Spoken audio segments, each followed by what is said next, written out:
Welcome. Most recently we're doing tier 2 this time, and we are at Japan. I think it's gonna be around 10. I'm still fighting for the championship, so I'm kind of like 30 something points, or barely 34, I think, something point. Kind of gap. So and the guy who is leading Regency is not racing today, so it was my chance to close that gap. Even though when he's back, I'm sure he will be back leading. So this is my first run of the Quali. I think the race was decent, to be honest. Not that bad. I made few mistakes here and there, but that was my just a banker lap, so I just wanted to make sure I don't invalidate it mainly. So I was not that aggressive as I should be. You can see me going wide there and not taking most of the corner flat, This corner I took it flat, which is okay to do so. The next corner about this one, you can take it flat out. I lift a little bit here, you see. So I just wanted to have a lap in first before, because in this track it's really easy to invalidate it, and that's the last thing I wanted, to be honest. I wanted to not invalidate it. That's what I was managed to do, which I did for most of the time. So here you can see I have purple sector 1, the hairpin. Could have done better there, but it was still okay. Here I did not went as aggressive as I usually am, so you can see me. I was waiting to go on throttle. I could have gone throttle way super duper earlier than what I did now, and I did not. So, but we still managed to keep going, and that's what did help us, to be honest.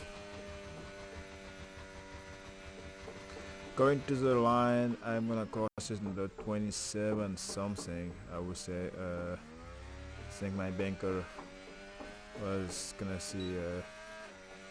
Yeah, I thought I was poor at the moment, but it was just 27 something. So my second run came out as well. So I know I made few mistakes in the first sector, which gonna be where I'm gonna improve most of my time. So my data is not showing because I zoomed in too much on the resolution basically. So I'm still down in sector 1. But you're gonna see me being more aggressive on this part of the corners and trying to go a little bit higher. I was just fluctuating, but I started increasing with a bit of time here. So I was still up on my delta, not that much, but still up. I lift the last there. In the last run, I think I'm gonna take it flat, or maybe lift a little bit. I think this hairpin, I took it way better on this run. So you can see me. The time was really up.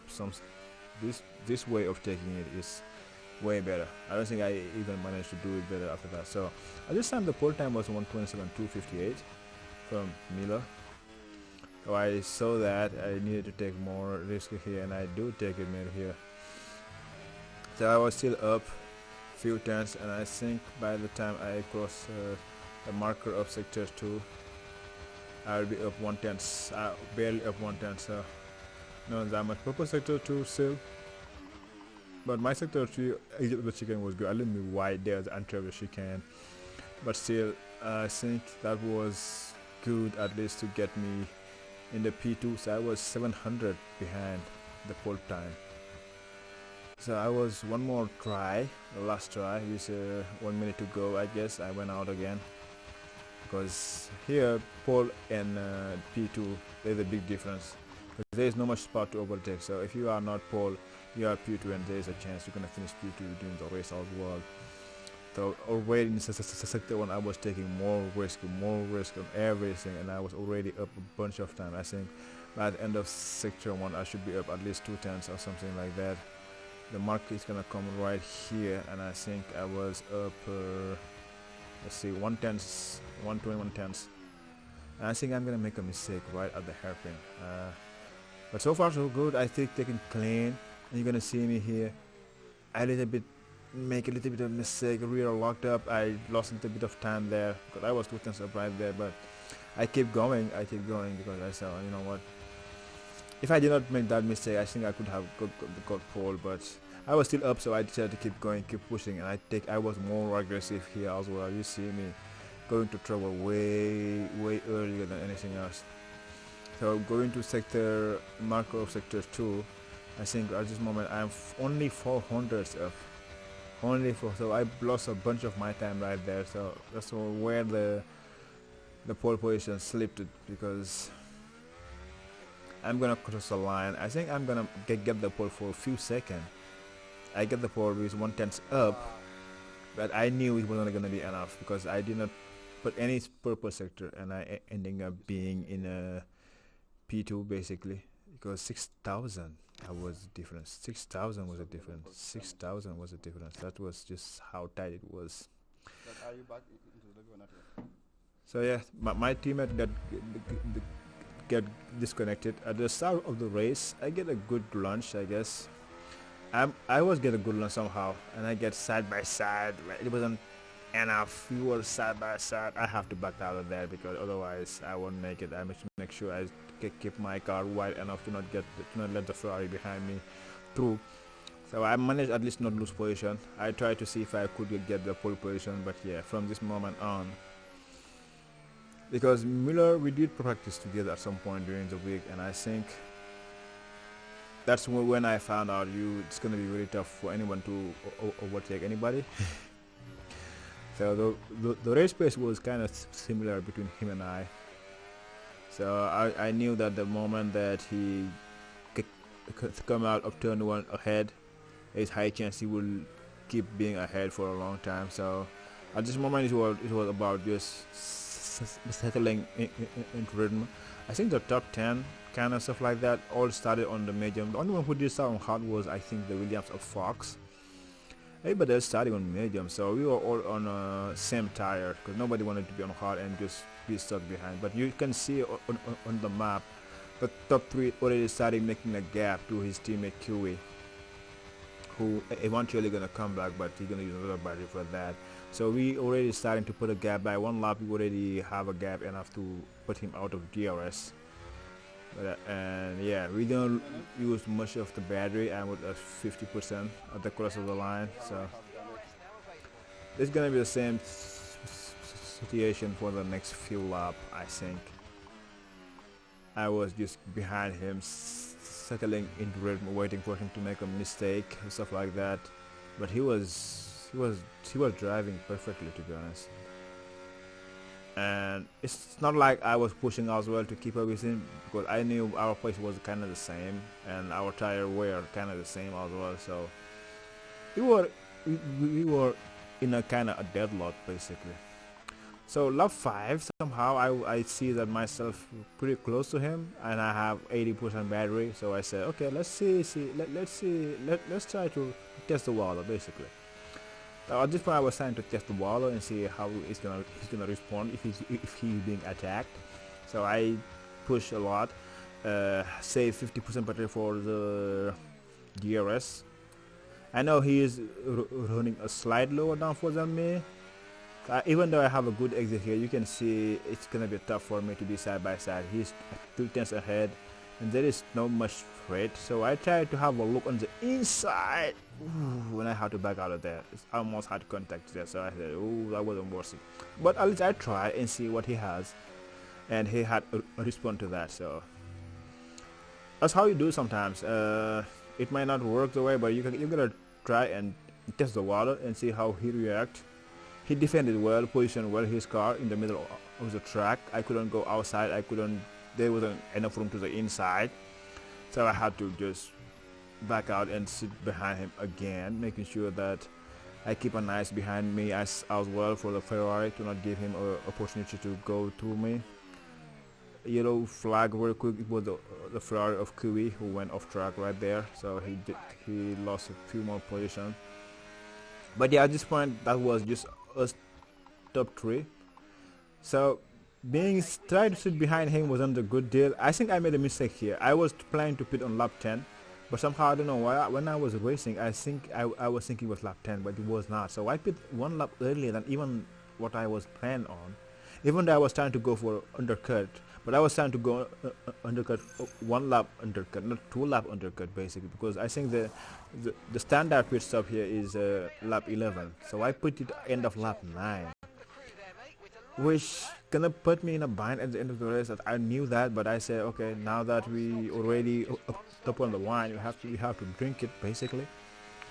and yeah, I had to push at my out lap, and they knew that I'm gonna undercut them, and they just needed to overcut, have the better tire, and get back at me basically. On the map, you can see a Sauber went offline, and I catch back him up. He's still on his 10 lap order. I have a fresher tire. I was hoping he won't put a tough fight into it, but I guess this is the racing, and he fairly did. Burned his battery as well. I burned my battery to try to go outside of him. You can see him going defending. I moved the last line, put try on the grass, a little bit of contact here. I've been right there, get a warning right there as well. But yeah, I said okay, let me just get him into DRS. I had burned all of my ERS as well, but I had to get this move done and dusted. I don't want to spend sector one behind him. That would have killed my strategy. I didn't want that, so I forced a move, and there was my teammate right there in front of me who did not pit yet. So I wasn't worried about him because I knew we were in a voice chat, so I wasn't worried about him. He told me he would let me pass easily, and which he does. Right at the exit of the S section, I go easily past him, use a bit of battery to not make him lose so much time. And now it was a matter of, remember I pit end of lap 9, so the top two, the Alpine and the Ferrari are still out, so they pit, the Alpine at least pit end of lap 11, so he come out right next to me. He is right there coming out. So my undercut did not work that well, because even though I pitted 2 laps earlier, he still managed to come out behind me, like 6 tenths behind me. That I knew at this moment I was cooked, to be honest. There was no way for me to keep him behind with this much of different of tire, basically. So yeah, the Ferrari decided to go to pit at the same time as him. So he came out, but he made a mistake, I guess, during his in laps, and that's why he came out a little bit behind us somehow. No, he's still leading. But you're gonna see him. He made a mistake, so the gap wasn't that much. So he pit at end of lap 12, and by the time he came out, he came out in traffic. So lap 14, the guy his tire warm up, Miller. So I have enough ERS to defend, but still his low wings and straight line speed was just too much. He went to the outside, get the move, side by side. He went deep turn 2. I go for the switch back. I had get the position back, but still he was sitting on my side. I did not left enough room, I believe, or maybe, but we made contact right there, and he ended up spinning. So so I was surprised we made contact there, because I thought I left enough room. But yeah, he spun, and and the steward gonna look at it, and that's what it is for him. Unfortunately, I wasn't happy with that, because the last person I want to have contact with is him, because we know issues off track, and I wasn't trying to make any silly move on him or the contrary neither. So it's happened sometimes. It's a race, and you gotta move with that. I was a little bit kind of not happy with that in the first few laps, and I made a lot of mistakes because I lost my concentration for a bit. But now with your safety car, lap 22, lap 23, it helped me to save my tire for at least half lap. It's gonna be crucial at the end of the race, to be honest. So yeah, I'm still leading the race though, with 6 laps to go. It was barely enough, and you see Miller is right 4 seconds behind me, and yeah, the VC was about to be ending, and I barely managed to get it going again, and he got a drive through right there. You can see his name say EP2. He get a drive through right there, thank you, because of the virtual safety car. So I was lucky there. So I know even whatever happened, yeah, he was out of the win. So the person I need to start worrying about was gonna be the Ferrari. And you can see after that he made a mistake and spun out, and now he's all the way back to P4 before that. So lap 26, you see the guy, my tire was gone. You can see my tire front left was completely gone. Really completely gone. I couldn't take any corner flat out. So I had just to nurse it home basically, and you're gonna see the gap, which was a 2-second gap, 2.7 second gap. At the end of the race, gonna be almost nothing. So the Ferrari who pitted like I think a 3 laps difference, his tire was way better.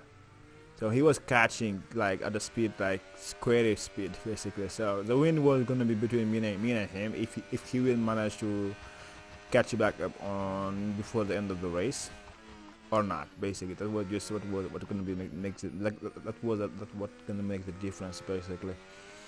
So lap 26, I'm still ahead with 2 seconds and a half. Lap 20, and I was just at this point trying to bring it home. Like just don't want any puncture because my tire was at this point really bad. Lap 27, he is back to under a second, 6/10 even. But luckily there is no DRS on this straight. I was lucky enough, I would say so. And yeah, it was just a matter of trying to bring it home. He was close enough, but not close enough in the DRS and in the chicane to send it. So here you can see me take it very slowly, not make any speed or anything. Yeah, you see me close the line, finally winning on track. That was a good win on track. Even the only regret I have is that contact I had with Miller, to be honest, but except that was a good win. Yeah, and we still managed to gain a few points ahead of our championship rival who was missing this race rhythm, and I think he should be back at Bahrain next round, which should give us some good racing. Anyways, that's what it was. So thank you for stopping by, and next round should be fun. We have, I think, the only 2 races we have left is Bahrain, and after Bahrain we're gonna have Monza. So stop by, watch out on my Twitch, Moza, and I'm gonna do the highlight as well. So thank you for watching. Bye.